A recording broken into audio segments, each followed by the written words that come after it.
Bienvenidos y bienvenidas. Bueno, mi nombre es Giselle, soy enfermera que trabajo en la unidad de trasplante progenitores hematopoyéticos en la Fundación Arturo López Pérez. Y hoy nos vamos a adentrar en el mundo de las neoplasias hematológicas. Este es un gran grupo heterogéneo de enfermedades malignas del sistema hematopoyético que afecta a las células sanguíneas en sus distintas etapas de desarrollo.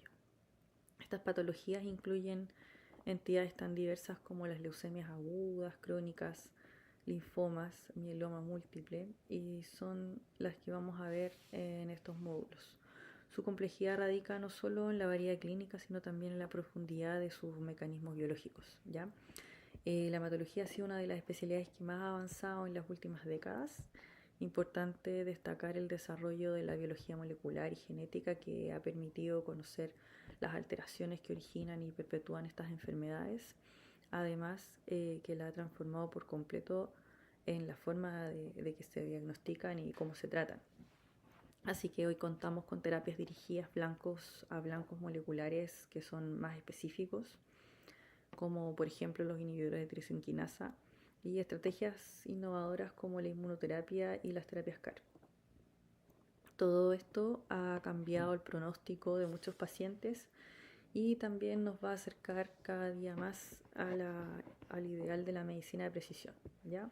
Bueno, pero más allá de esta evolución como profesional de la salud y en especial como enfermeros y enfermeras, nuestro rol se amplía y debemos comprender estas terapias, anticipar sus efectos, educar y siempre acompañar al paciente en el camino de este tratamiento que es tan complejo, ¿ya?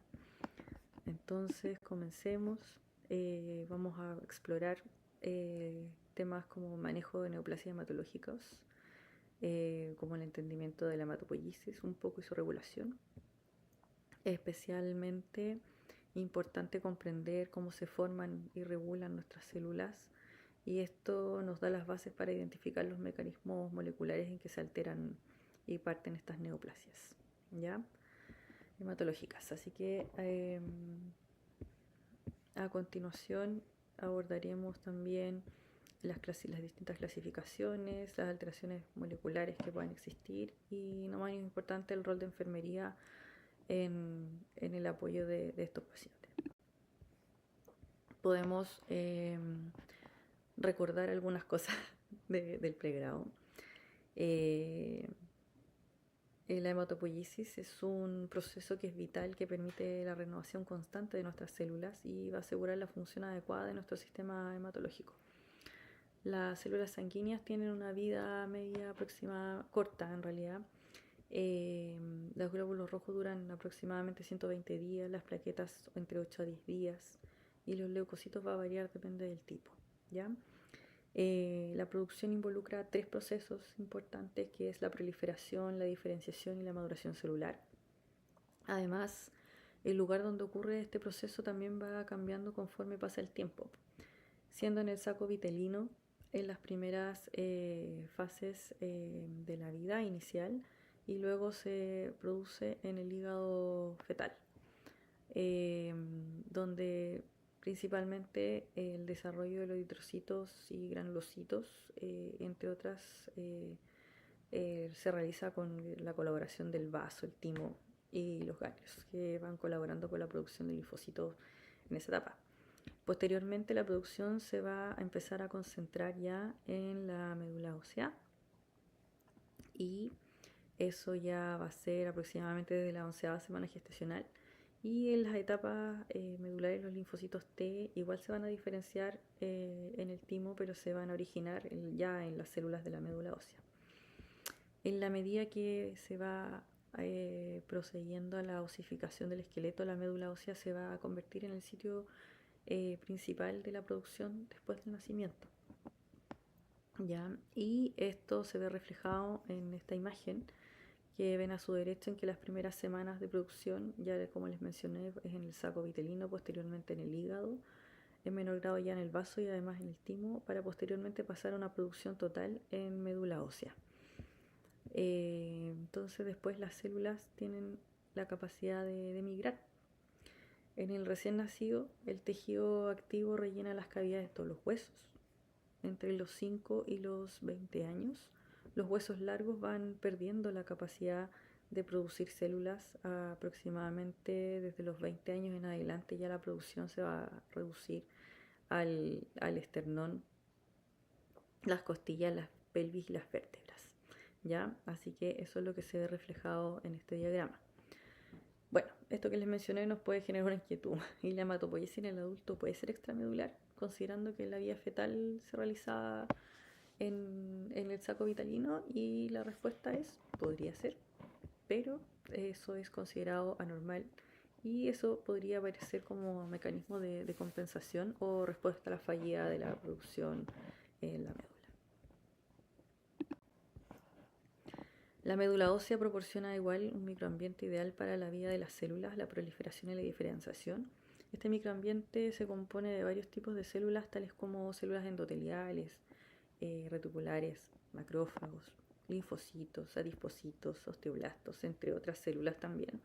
Y proteínas también importantes como fibronectina, colágeno, laminina y otras más también que hay. Todo esto es esencial para el desarrollo normal de la célula madre, y además también posee factores y moléculas adhesivas que junto con ligandos son importantes para la comunicación intracelular y extracelular con la matriz.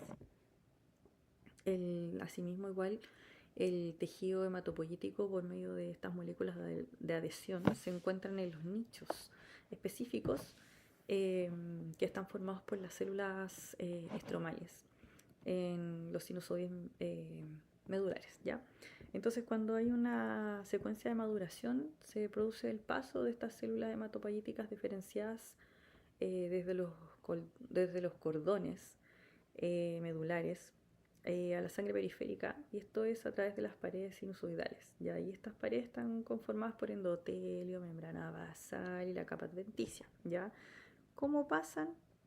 Bueno, las células van a producir una apertura en este endotelio, por lo que podríamos decir que tienen una barrera selectiva, y la capa adventicia de alguna forma ayuda a modular la intensidad del paso de estas células a la circulación. Ojo, porque en algunas patologías esto igual se ve alterado, la estructura, y ya sea por infiltración neoplásica o por fibrosis, ¿ya? Y esto también va a facilitar el paso de estas células inmaduras a la sangre periférica.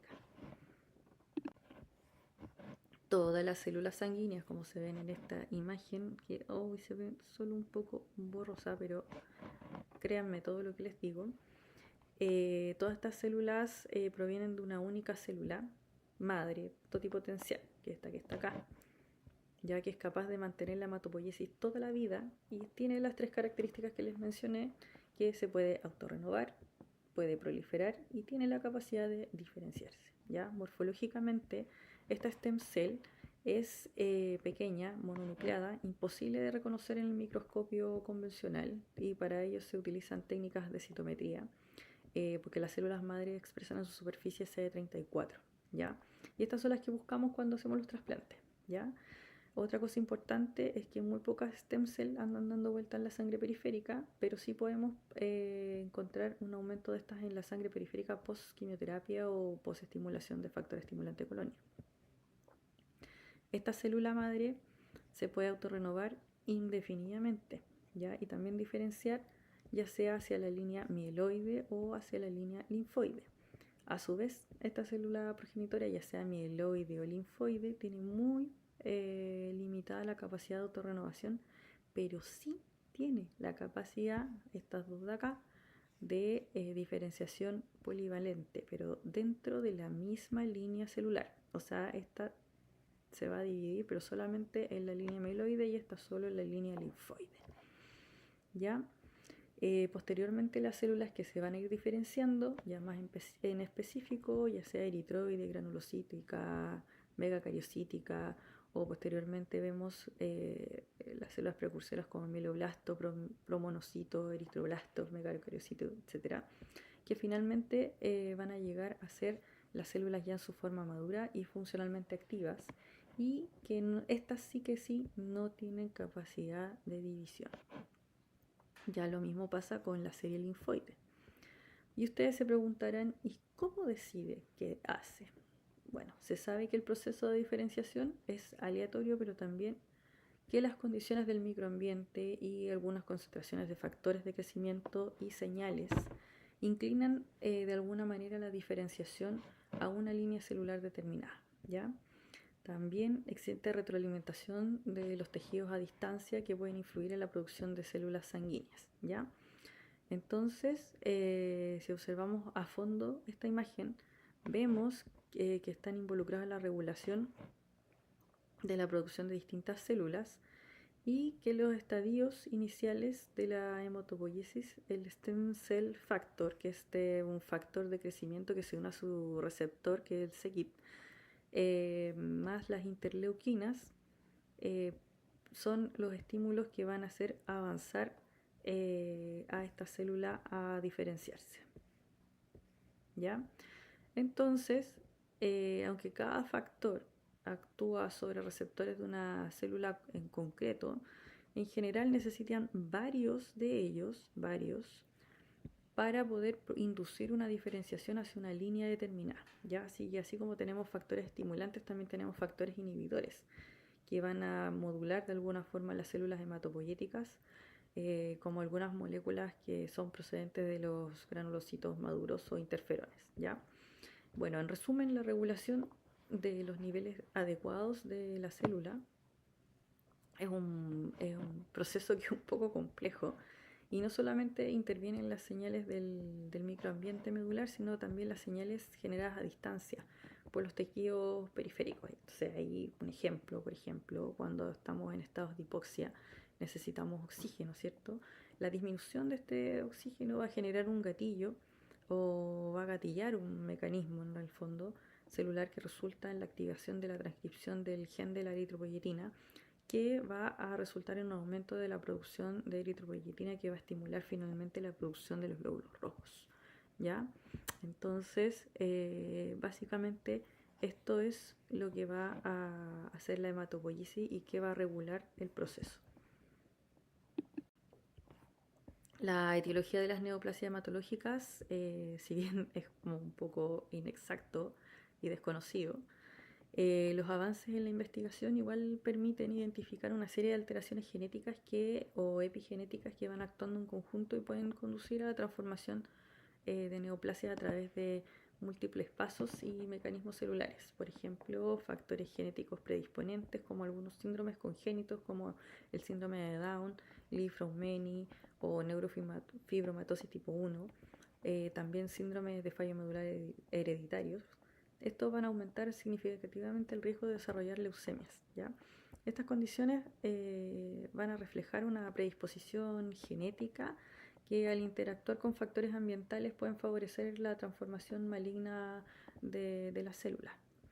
Los factores epigenéticos, que se refiere básicamente a anomalías que no alteran la secuenciación, que no alteran la secuencia del ADN, pero sí van a su expresión, porque afectan la lectura y la transcripción de algunos genes. Y una de las más frecuentes es la hipermetilación del ADN, ya que puede silenciar genes supresores de tumores o favorecer la progresión de alguna enfermedad. Estas alteraciones igual pueden ser heredadas por las células hijas transformadas, ¿ya?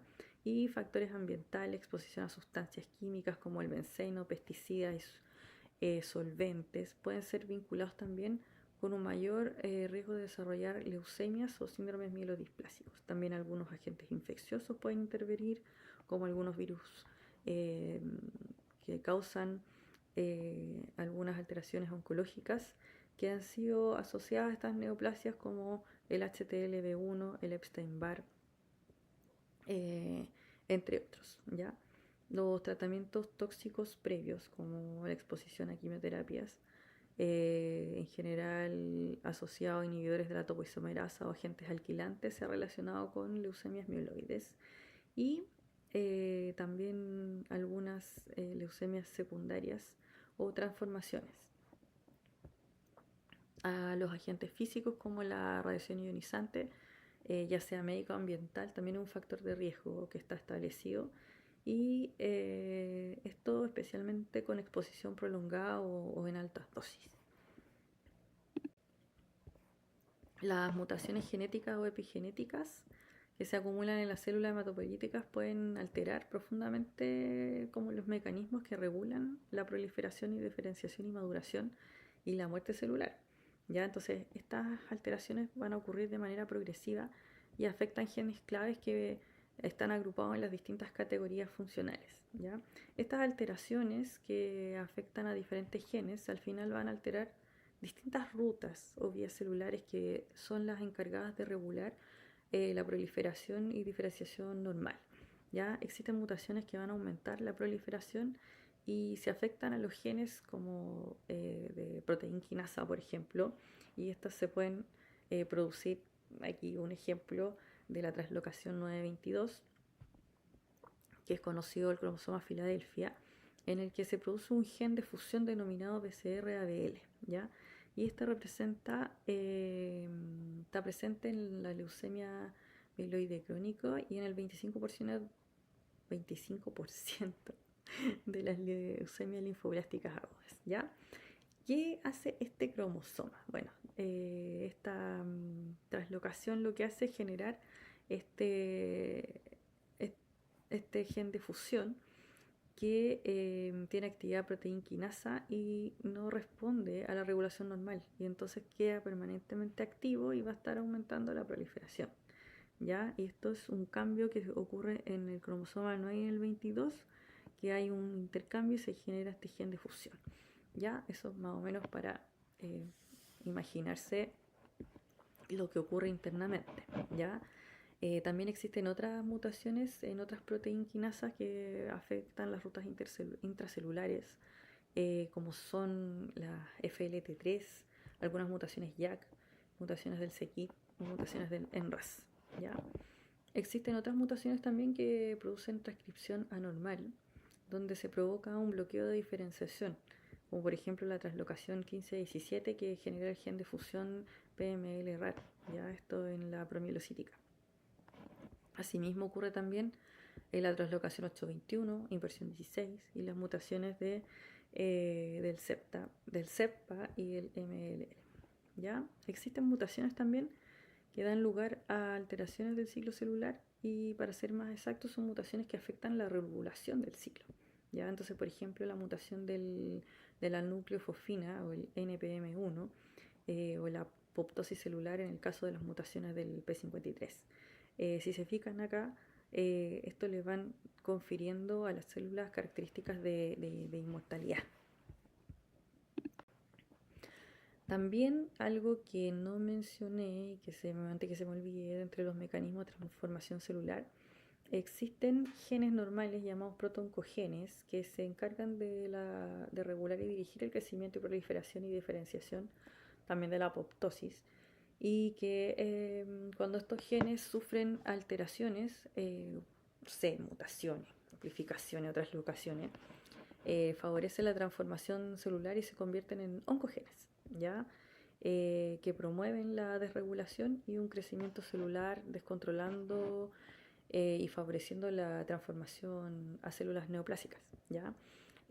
Bueno, y aquí, eso era como algo que se me había olvidado mencionar, pero acá en esta imagen, que es como a modo de ejemplo en el fondo, la alteración de las vías de señalización, que igual es relevante en hematología, por ejemplo, la vía JAK-STAT, ¿ya? Que esta vía fundamentalmente es la que regula la hematopoiesis y permite que señales extracelulares como las citoquinas y factores de crecimiento se traduzcan en respuestas intracelulares específicas, ya, principalmente para proliferación, sobrevida y diferenciación. ¿Cómo funciona esto? Es a través de distintos receptores específicos de la membrana celular que, dependiendo de la citoquina o el factor de crecimiento, se va a unir al receptor y se va a activar una cascada que va a activar unos factores STAT, ¿ya? Que son estos que están acá. Y a su vez estos STAT van a entrar al núcleo y van a inducir la transcripción de genes que están relacionados con la supervivencia y la proliferación celular, ¿ya? Entonces la activación paso a paso, que es lo que está acá, una citoquina o un factor de crecimiento va a ingresar, se va a unir al receptor de la membrana y esto va a activar a las quinasas JAK, que se van a autofosforilar y estas fosforilaciones sirven en el sitio de la unión STAT, que está acá, ahí están, y se van a fosforilizar, se van a dimerizar y van a migrar al núcleo, ya ahí migraron. Y esto induce la transcripción de genes y promueve la proliferación y supervivencia celular. ¿Qué pasa si se alteran estas vías? Cuando hay mutaciones, ya sea en esta vía o en otras vías de regulación, la señalización queda permanentemente activada, ¿ya? Incluso sin necesidad de un estímulo externo. Y esto va a generar un crecimiento autónomo desregulado que favorece la transformación neoplásica, ¿ya? Entonces acá vemos distintas mutaciones que, por ejemplo, JAK2B617F se encuentra en un alto porcentaje en pacientes con neoplasia mieloproliferativas crónicas, ¿ya? Y así como otras alteraciones en esta vía también van a estar en algunas leucemias megacariocíticas o en algún subtipo raro de que afecta a los megacariocitos, ¿ya? Pero esto es solo un ejemplo y de cómo pueden afectar a las vías de señalización intracelulares. Brevemente me voy a referir a las clasificaciones relevantes para el estudio de las neoplasias hematológicas. Está la primera, que es la franco-americana británica, que es la famosa FAB, que es una de las más antiguas, y esta se basa fundamentalmente en la morfología de los blastos y la extinción citoquímica, como la mieloperoxidasa o el negrosudán. Bueno, según esta clasificación, la leucemia mieloide aguda, que iba y se subdividía desde M0 a M7, y la leucemia linfoblástica L1, L2, L3. Además, también incluía los síndromes mielodisplásicos y los trastornos mieloproliferativos crónicos, como la leucemia mieloide crónica, la policitemia vera o trombocitosis esencial. Y también la mielofibrosis, antes que se me olvide, dentro de los mieloproliferativos crónicos. Por otro lado, las clasificaciones de la OMS o de la ICC, que son las más utilizadas actualmente, que desarrollaron junto con la Sociedad de Hematología, conjunto con la Asociación Europea, y a diferencia de la FAB, integra no solo la morfología, sino también datos clínicos del inmunofenotipo, alteraciones genéticas y moleculares, ¿ya? Entonces va a agrupar a las enfermedades en trastornos mieloproliferativos crónicos, mielodisplásicos, entidades con características mixtas también, leucemias agudas, entre otras clasificaciones. Otra cosa importante, que a diferencia de la clasificación FAB, las clasificaciones actuales dicen que tiene que tener más de 20% de blasto de médula ósea para ser considerada leucemia, ¿ya? Y estas son las que se usan en la actualidad. Aquí está la clasificación de la leucemia mieloide aguda, y que no solo es una enfermedad, sino que representa un grupo muy diverso de trastornos, ¿ya? Que tienen características genéticas propias. Y esta clasificación más reciente mantiene la identificación de varios tipos, como la leucemia mieloide aguda, especialmente en aquellos con alteraciones genéticas recurrentes, ¿ya? Y también han incorporado otras entidades, como les había mencionado, que comparten bases genéticas más avanzadas, y esto es en pro de un enfoque mucho más molecular y para dirigir mejor las terapias. Las leucemias, entonces, son neoplasias hematológicas que afectan la producción y maduración de las células sanguíneas y representan una parte significativa de las patologías oncológicas tratadas en unidades de hemato-oncología. Ya su abordaje igual requiere un manejo integral, y como profesionales de enfermería es fundamental comprender las características, los tratamientos, los cuidados seguros y oportunos y humanizados también, especialmente las etapas críticas del diagnóstico y el tratamiento. La incidencia en relación se ha estimado para el año 2022 en ambos sexos de 6 por 100.000 habitantes.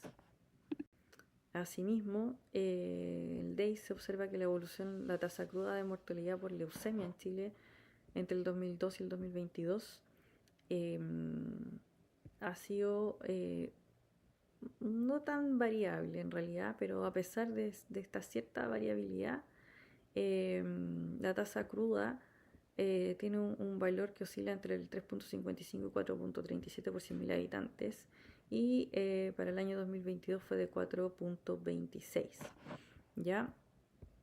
En el gráfico a la derecha apreciamos la tendencia general al alza en el número de funciones, pasando de 598 a 844 en el 2022. Esto puede atribuirse al envejecimiento poblacional o al mayor acceso al diagnóstico y también posible mayor incidencia de la leucemia en la población. Puede tener varias aristas. Las leucemias las vamos a clasificar en agudas o crónicas según la evolución clínica. Las leucemias agudas tienen un inicio brusco y progresan rápidamente y afectan principalmente las células hematopoyéticas inmaduras o blastos, ¿ya? Lo que genera una disfunción medular severa. En cambio, las crónicas tienen un curso más lento, comprometen células más maduras y funcionales, aunque anormales. A su vez, también, según el linaje celular comprometidos, ahí vienen mieloides o linfoides. Ya de esta manera vamos a hablar de leucemia mieloide aguda, leucemia linfoblástica aguda, mieloide crónica o linfática crónica. La mieloide crónica o linfática crónica son neoplasias hematológicas crónicas con características clínicas y tratamientos muy diferentes. La mieloide crónica se caracteriza por una leucocitosis marcada en sangre periférica y la presencia del cromosoma Filadelfia, translocación 922, ya que está detectado en el 95% de los casos, y esto afecta principalmente a hombres con una edad media de presentación aprox de 55 años y suele ser diagnosticado en etapas asintomáticas. ¿Ya? Su tratamiento se basa en las terapias dirigidas en los inhibidores de la tripsina quinasa, como el imatinib, dasatinib o nilotinib, y en casos de falla terapéutica o progresión en fases avanzadas también se puede considerar trasplante alogénico, especialmente en pacientes jóvenes, evaluando siempre obviamente el riesgo-beneficio. Por otra parte, la leucemia linfática crónica es una leucemia común en el mundo occidental con predominio del subtipo B, mientras que en Asia predomina el subtipo T. Datazo, freak. Su diagnóstico suele darse en pacientes asintomáticos con una mediana de edad cercana a los 60 años. También mayor frecuencia en hombres. En la mayoría de los casos se sigue una estrategia de observación activa, además de iniciar tratamiento solo si hay síntomas o progresión. Las terapias incluyen esquemas como FCR o R-venda o vinoclorambucilo o inhibidores del BTK como el ibrutinib, ¿ya? El trasplante alogénico igual puede considerarse en pacientes jóvenes. Las leucemias agudas se caracterizan por una proliferación clonal maligna de células hematopoyéticas en su forma inmadura. Eso ya se los había mencionado. La leucemia mieloide aguda es una neoplasia heterogénea que se caracteriza por la expansión clonal de blastos mieloides en sangre periférica, médula y en ocasiones en otros tejidos. Es la forma más común de la leucemia en los adultos, siendo su mediana de diagnóstico 65 años. Claramente acá, a medida que la población envejece, la incidencia pareciera ir en aumento, ¿ya? Tenemos manifestación medular y la presencia extramedular, incluyendo compromiso del sistema nervioso central. Aquí en la LMA es súper poco común, ¿ya? Pero si se sospecha, igual con síntomas neurológicos habría que estudiarlo, ¿ya? También puede tener manifestación extramedular, que podría ser el sarcoma mieloide, ¿ya? Pero también poco frecuente. Y como les comentaba, la manifestación es rara extramedular, por eso súper raro. En cambio, la leucemia linfoblástica aguda es una proliferación de un clon de células inmaduras de linfoblastos que infiltran la médula y la sangre periférica y otros órganos. Es la más prevalente en niños y poblaciones jóvenes, y desciende en las edades medianas y después tiene un leve ascenso de pic nuevamente en los mayores de 60 años, ¿ya? Es más común la LLA-B que la LLA-T y tiene un comienzo agudo. Es en una cuarta parte de los casos tiene manifestaciones inespecíficas como astenia, dolores osteoarticulares, otras incluyen fiebre, hepatomegalia, esplenomegalia, adenopatías, aproximadamente el 10% de ensanchamiento mediastínico, ¿ya? Y se dice que es sugerente de un LLAT, debido a que esta entidad podría dar más sintomatología de masa tumoral, ¿ya? Pero eso, entre un 2 y un 4% de los casos presentará una infiltración del sistema nervioso central, ¿ya? Que eso también lo diferencia de la LMA, que en general no hay un compromiso del sistema nervioso central. Y ahí también tenemos factores pronósticos adversos que debemos conocer. Y bueno, obviamente las alteraciones genéticas que pueda tener cada una de estas entidades. La LMA podríamos encontrar síntomas constitucionales como astenia, fatiga, disnea, sudoración, gingivorragias, equimosis fácil. La fiebre se debe presumir como secundaria infección, aunque no haya un foco identificable. Los hallazgos en el examen físico comunes pueden ser palidez, equimosis, petequias. También podemos ver hiperplasia gingival, que es más común en la LMA con diferenciación monocítica. Muy infrecuente el compromiso del sistema nervioso central, como les había comentado, y la invasión del tejido extramedular de tumor sólido, que antes lo podrían haber escuchado como cloroma, pero ahora se asocia o se designa como un sarcoma amiloide, ¿ya? Y su presencia se asocia a un mal pronóstico, ¿ya? Algunas coagulopatías asociadas a las leucemias promielocíticas. Con respecto a la LLA, el cuadro clínico incluye, bueno, fatiga, en esos como son bastante parecidos, palidez, disnea, dolor óseo, anorexia, que se desarrollan también de forma aguda, y debido a la insuficiencia medular, obviamente vamos a encontrar anemia, trombocitopenia, neutropenia, ¿ya? La anemia se presenta con síntomas como fatiga, palpitaciones, cefalea, ¿ya?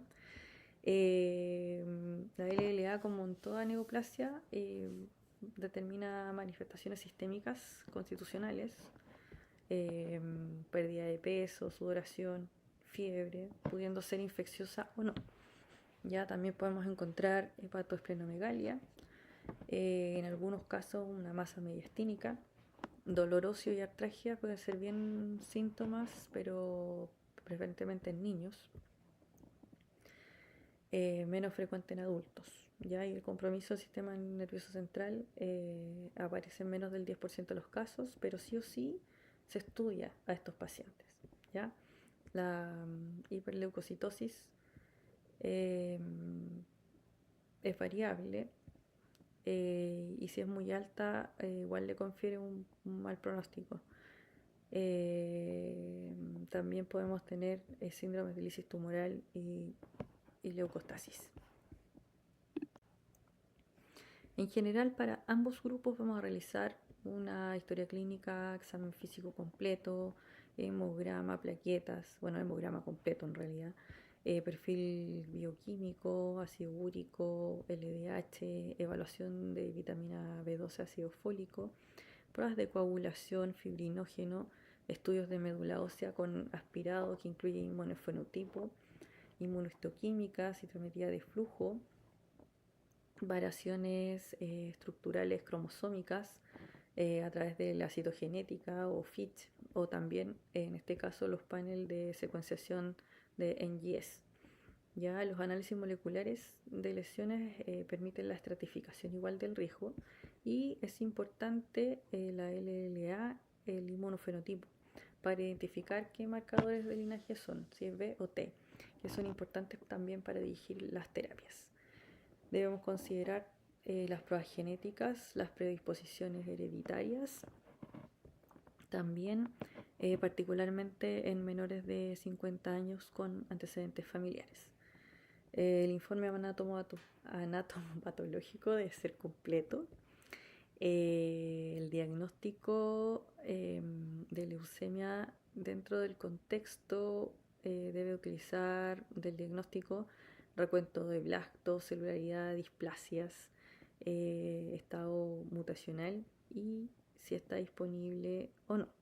Ojalá que sí. El estudio del sistema nervioso central no es de rutina en el MA, pero sí en el LA, que se hace con punción lumbar. Y además, estos pacientes con LA sí o sí van con profilaxis intratecales, ¿ya? Imágenes, obviamente, si se sospecha de compromiso del sistema nervioso central, ecocardiograma en pacientes con antecedentes o síntomas de enfermedad cardíaca o si vamos a usar terapias con fármacos cardiotóxicos o también radioterapia. Test de embarazo y la consejería, nuevamente importante, en pacientes jóvenes para preservación de la fertilidad, considerando que muchos van a pasar por terapias muy intensivas, incluso posteriormente a trasplante.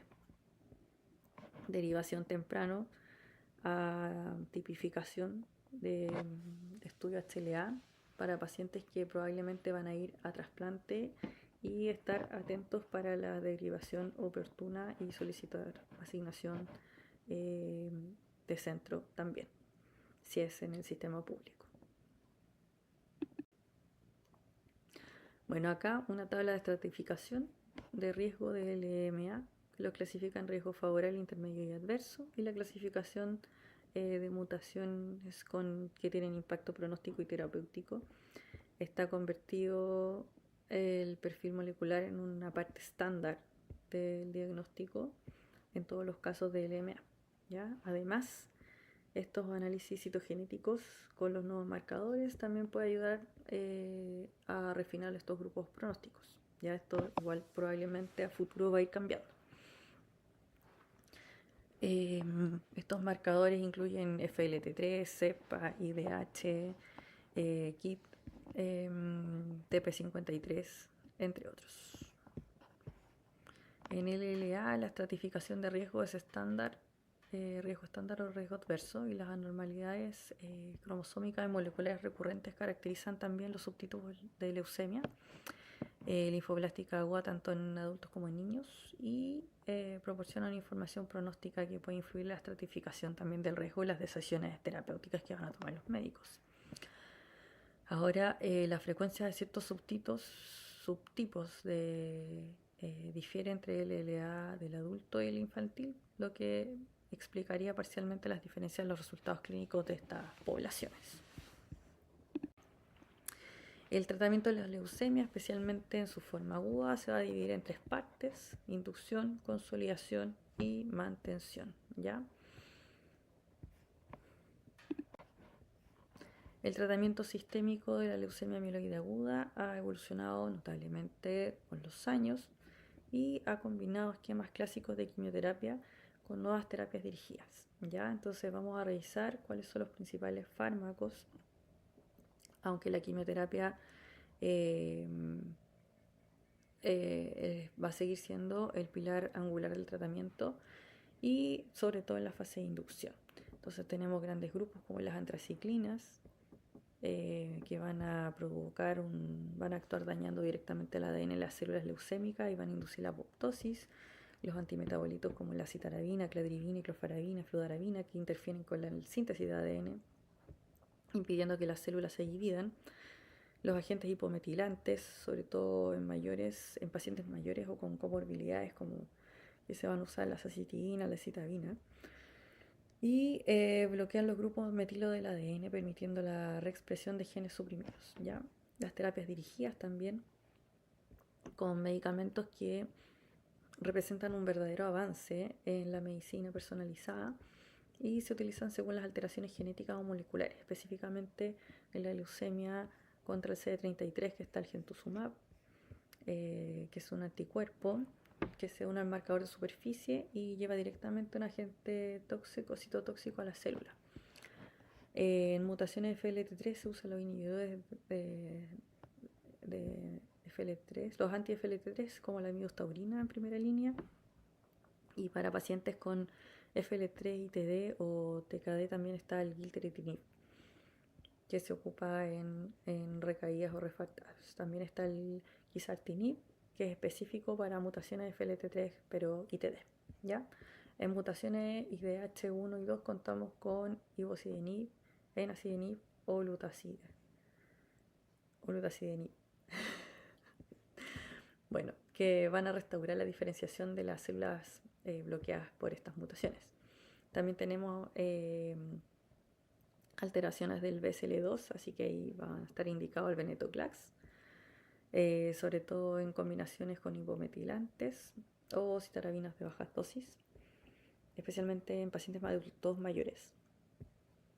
En resumen, el manejo de la LLA hoy se apoya en un enfoque como más personalizado y adaptado al paciente y al perfil genético, ¿ya? Y para nosotros como enfermeros es clave conocer cada una de estas terapias, los mecanismos de acción y los posibles efectos adversos para anticiparnos y, bueno, saber su administración, cómo hacer el seguimiento y la detección temprana de complicaciones. Para la elección de los pacientes candidatos a tratamiento intensivo es necesario tener varias consideraciones como la edad, las comorbilidades, la valoración funcional, cognitiva, psicológica, geriátrica, importante, la evaluación individualizada que considera distintas escalas de fragilidad, y eso también ayuda a determinar en específico para cada paciente el recibir quimioterapia intensiva. El protocolo por excelencia en LMA sigue siendo el 3+7, que fue implementado en los años 70. Nada le ha ganado, pero sí se han agregado cositas. Ya, por ejemplo, estas terapias dirigidas en LMA CD33 positivo, donde se ha demostrado medianas de sobrevida libre de enfermedad más altas, lo cual que es significativamente mejor. La incorporación de los anti-FLT3 también, más quimioterapia, y en pacientes que, eso sí, ojo con estos medicamentos que hay que suspenderlos antes del ingreso, como 48 horas antes del inicio de la quimioterapia de acondicionamiento, ¿ya? Además, también los pacientes con consolidación, súper importante, ya que si no reciben consolidación probablemente recaen precozmente, ya, así que sí o sí van con consolidación. Los pacientes de riesgo alto van probablemente a trasplante, y en riesgo intermedio igual se beneficiarían de ir a trasplante halogénico en primera revisión, aunque los riesgos desfavorables, la recomendación dice que podría participar de estudios clínicos o seguimientos, y para los pacientes mayores de 60 años que están fit podrían usar venetoclax ASA, consolidaciones con citarabina y trasplante, si es que tenemos remisión completa. O también podría ser esquemas con citarabina si es que no va a trasplante, ¿ya? Que se deberían mantener hasta la progresión. En pacientes mayores no fit, que no son candidatos a quimio intensiva, prefieren esquemas de baja intensidad con más o menos anti-FLT3, esquemas de venetoclax con agente hipometilante, ya sea azacitidina o docitabina, o sea, venetoclax ASA. También se benefician de baja dosis de citarabina u otras veces hidroxiur y soporte transfusional. ¿Ya? Otro dato importante en el uso del venetoclax es que se ajusta con el uso de inhibidores del CYP3A4, y esto nos permite ahorrar dosis de venetoclax, ¿ya? Al tener que reducirla, gracias a esta interacción con ciertos antifúngicos que van a aumentar los niveles plasmáticos de venetoclax, ¿ya? Como ya les mencioné, en estos pacientes es muy raro que haya compromiso del sistema nervioso central, por lo que no lleva de rutina evaluaciones ni intratecales. Ahora, ¿Qué pasa con los refractarios recaídos? La mejor alternativa de curación, trasplante alogénico. La precisión, la decisión de realizar o no una quimioterapia para lograr una segunda remisión depende de factores como duración de la primera, la remisión, cuánto duró, la edad, la disponibilidad de un donante, eso también es súper importante, y el estado funcional. Y además las terapias dirigidas hacia las distintas mutaciones o quimioterapias de intensidad como el FLAG-IDA.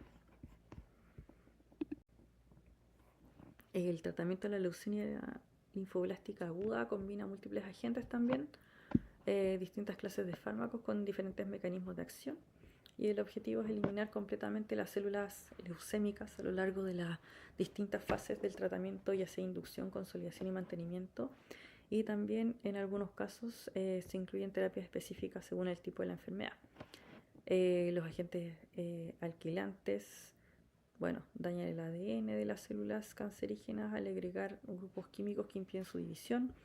Le siguen las antraciclinas también, que van a interferir en el ADN provocando la muerte celular. También otro grupo esencial son los antimetabolitos. Estos también van a bloquear el uso normal de los componentes del ADN, frenando la proliferación celular. Los corticoides, también una parte importante que tiene una acción linfotóxica potente, que son esenciales en las fases de inducción, y especialmente para reducir la masa tumoral y controlar los síntomas inflamatorios. ¿Ya? Un tratamiento muy característico es la terapia enzimática con asparraginasa o pegasparraginasa. Esta enzima lo que hace es degradar la asparragina, que es un aminoácido que las células leucémicas no pueden sintetizar y las lleva a la muerte. ¿Ya? Otros fármacos, los alcaloides de la vinca, que van a interferir en la mitosis celular, especialmente bloqueando la formación del uso mitótico. Y tenemos también terapias dirigidas en pacientes con LLA, Filadelfia positivo, que es fundamental el uso inhibidor de tirosina quinasa. Tenemos hartos también por ahí. Además de eso, la inmunoterapia, que ha revolucionado todo esto con los anticuerpos monoclonales, el uso de Rituxi, Inotuzumab o Blinatumomab, se dirigen a marcadores específicos de la superficie de las células malignas, ya así como CD20, CD22, CD19. Por su parte también las terapias CAR, como el TISA, Genlencleucel o Brexucabtagene, consiste en modificar las propias células T del paciente para que reconozcan y destruyan las células leucémicas, por ejemplo, con actividad CD19. Estas estrategias se utilizan en las recaídas o leucemias refractarias con resultados bastante prometedores, ¿ya? Finalmente, podemos usar también radioterapia, si es que hay también compromiso del sistema nervioso central, y considerar un trasplante alogénico, sobre todo en pacientes de alto riesgo o están en recaída. En estudios retrospectivos se ha sugerido que la población adolescente con LLA se beneficiaría de regímenes de quimioterapia inspirados en protocolos como los pediátricos, y ahí tenemos esquemas como el BFM, que bueno, lleva corticoides, vincristina, asparginasa, antraciclinas. También todos llevan quimioterapias intrathecales y consolidaciones que incluyen metatrexato en altas dosis de citarabina, asparraginasa, y también las quimios intrathecales. La intensificación en este esquema, que va con vincristina, asparraginasa, antraciclina, y también mantención con metotrexato, mercaptopurina, vincristina, y corticoides. También se usa el GRAL, que tiene prednisona, daunovincristina, L-asparraginasa, y estos esquemas también incluyen consolidación con mercaptopurina, y en poblaciones y esto importante, ahora que me acuerdo de lo que iba a decir, de que nosotros en la FALP, bueno, se revisó, los médicos revisaron los esquemas que estábamos utilizando para la elaboración de las rutas clínicas, y se valoran los resultados locales del 1530 versus el Ipercibat. ¿ya? El 1530 era un esquema en Chile que se hizo acá y se modificó y fue adaptado, ¿ya? Y versus el Hipercibat, que es el que recomendaban en las guías internacionales, y la verdad es que la respuesta a la inducción, o sea, fue básicamente igual, ¿ya? Así que por eso usamos Hipercibat, ¿ya? Para evaluar la respuesta a la inducción se mide la enfermedad mínima residual, ¿ya? Que se refiere a la presencia de células leucémicas como por debajo del umbral de la detección de los métodos morfológicos como convencionales, ¿ya?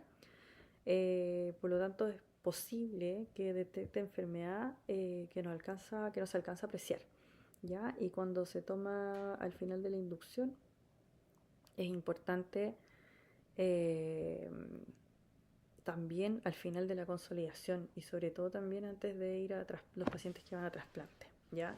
Para certificar que tengan la respuesta. También importante que los pacientes que tienen una LLA Filadelfia positiva se adiciona rituximab, inhibidores de la tirosina quinasa. Y en los que expresen CD20 usamos rituximab. Ya ese cuadrado me quedó mal, lo tengo que arreglar. Cuando se asocia a inhibidor de la tirosina quinasa se logra una respuesta completa del 90 al 95%. Ya los que no se tratan con TKI recaen precozmente. Y asimismo los que expresan CD20, como les comentaba, llevan rituximab en la terapia. Y todos aquí llevan, todos los esquemas llevan quimioterapia intratecal, ya de profilaxis. Una vez que alcancen la consolidación, van a mantenimiento en pacientes de bajo riesgo, que es con mercaptopurina, vincristina, metotrexato, prednisona, TKI en Filadelfia positiva.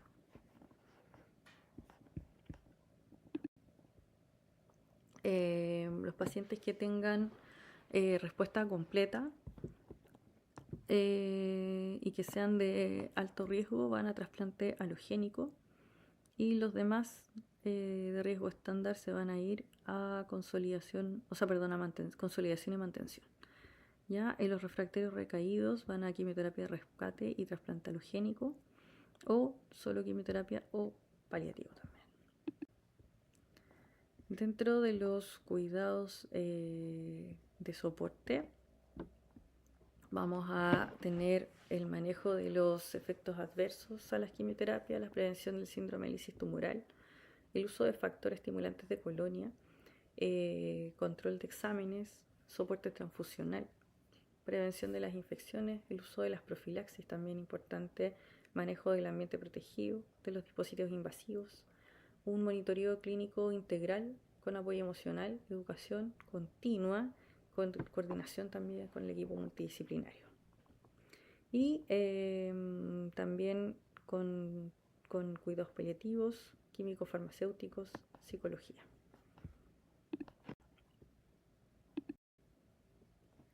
Otras consideraciones en los pacientes jóvenes sin hijos, la preservación de la fertilidad, sobre todo en pacientes jóvenes que van a ir a trasplante. Nos ha pasado muchas veces que con la premura de iniciar el tratamiento no se conversaron estos temas y llegan a trasplante y nos toca a nosotros verlo. Y básicamente hay pacientes que sí lo quieren hacer y otros pacientes que, sobre todo mujeres que se han tomado los exámenes y la verdad es que ya no hay nada más que hacer y no se hizo esta preservación, ¿ya? En pacientes que están tratados con inotuzumab se recomienda siempre esperar al menos 4 semanas antes de la finalización del INO para iniciar el acondicionamiento en contexto de un trasplante halogénico, ¿ya? Todo esto es para minimizar el riesgo del síndrome de obstrucción sinusoidal. Con respecto a la leucemia promielocítica, es un subtipo agresivo de LMA que representa el 10% de los casos y debido a una coagulopatía podría tener una alta tasa de mortalidad. La edad de presentación es entre 44 y 47 años. Tenemos la citogenética característica, que es la translocación 15-17, que fusionan los genes PML en el cromosoma 15 y RAR en el cromosoma 17, ¿ya? Así que genera un gen de fusión. Y esto nos permite no solo cuantificar mediante PCR, sino también monitorear y confirmar la respuesta molecular al tratamiento. La tasa de remisión siempre es alta y el uso de ATRA promueve la diferenciación de los blastos, por lo que revierte la coagulopatía, que sería como la primera causa de muerte en la inducción. Y se recomienda siempre iniciar ATRA ante la sospecha clínica sin esperar los resultados moleculares y así disminuir la mortalidad prematura. ¿Ya? Las tasas de supervivencia con tratamiento son sobre el 90%. Los esquemas combinan ATRA-ATO, tienen tasas de remisión superior al 90%. Además que reducen significativamente los transcritos de la translocación, ¿ya? Esto se mide por PCR cuantitativa. Dentro de los cuidados de soporte de la leucemia promielcítica es que se asocia a la aparición de síndrome de diferenciación, que está caracterizado por una serie de síntomas y alteraciones fisiológicas que van a incluir retención de líquidos, disnea, hipotensión episódica, también infiltrados pulmonares, derrames pleurales y pericárdico, ¿ya? Esto suele aparecer entre un 15 y un 25% de los pacientes que se tratan. Estos pacientes presentan fiebre. Este síndrome también es una de las causas de muerte en estos pacientes, por lo tanto, el reconocimiento precoz y el inicio rápido de corticoides van a ser los componentes claves en el manejo. ¿Ya? También existen estudios que han demostrado que el uso de corticoides como dexametasona cada 12 horas reduce la mortalidad por este síndrome de diferenciación. De un 6% lo disminuyen a un 1.5%. ¿Ya? Así que, pero si bien la profilaxis no es una indicación de rutina, algunos esquemas como el APML4 tienen indicación de prednisona desde el día 1 hasta el final de la inducción. Ya de presentar en este esquema el paciente el síndrome de diferenciación, se suspende la profilaxis con prednisona y se inicia dexametasona cada 12 horas. ¿Ya? Obviamente, considerando todo esto que le estoy mencionando, dentro de la programación de los cuidados de enfermería tenemos que dejar indicado balance hídrico estricto, peso cada 12 horas en estos pacientes y obviamente también considerar que si tiene una leucocitosis es probable que veamos las indicaciones de hidroxiurea para citorreducción. Ya en relación a las coagulopatías se va a realizar de forma rutinaria controles de pruebas de coagulación y fibrinógeno y en general se recomienda mantener plaquetas sobre 50.000 y fibrinógenos sobre 150, además de mantener las pruebas de coagulación cercanas a los valores normales.